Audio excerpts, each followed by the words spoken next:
I know this is a very difficult time of day for you. You've been sitting and listening for a very long time.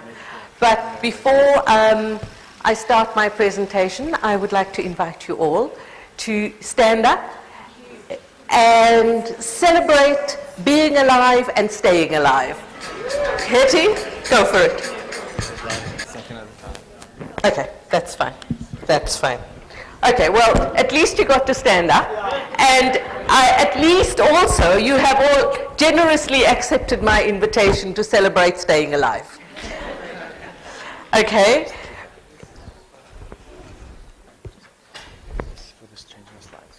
Okay, which way is forward and which way is backward? Okay, great. Thanks. Okay, so talking about building sustainability, as you all so generously agreed with the song, it's really about staying alive. Yeah? And when you're running an NGO, being able to sing, being able to celebrate are very important qualities. Yeah? Because it's hard work, isn't it? Yeah? As Jaco said, he's been there, I've been there. Are there any donors in this room? There aren't any.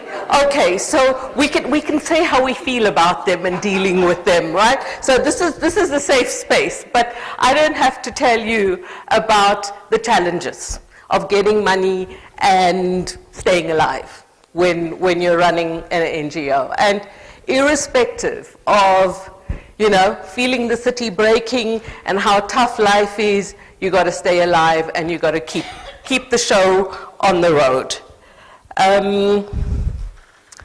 The kinds of things, I'm going to just lay out my objective for you, and then I'm going to talk about why considering sustainability matters, and I have a slightly different perspective. I must say, sitting here and listening, there's been a lovely continuity from Yvonne to Jaco's to my presentation, because we're all building on what the previous person said, and what I really like is that there's a very lovely consistency in the thinking that has been developed through this process.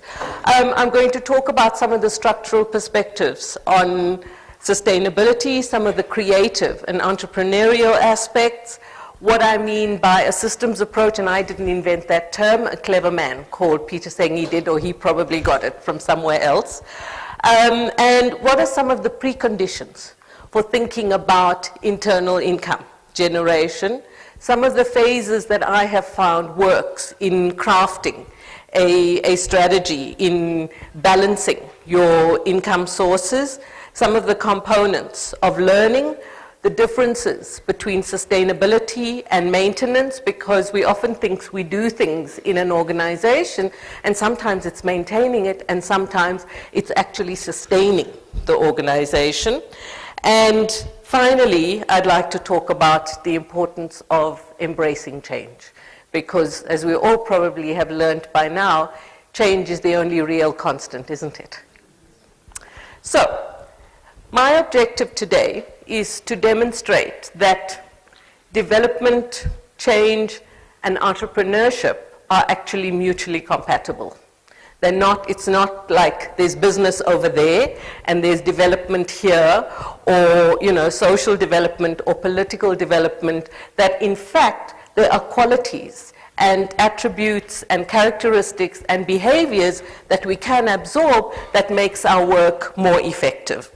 And all of these actually serve to reinforce the incentives and the impact of work that's done by civil society, by NGOs, and by nonprofits. Why consider sustainability? Firstly, because it means you can rely less. When you start generating internal income, it means you can rely less on donor income.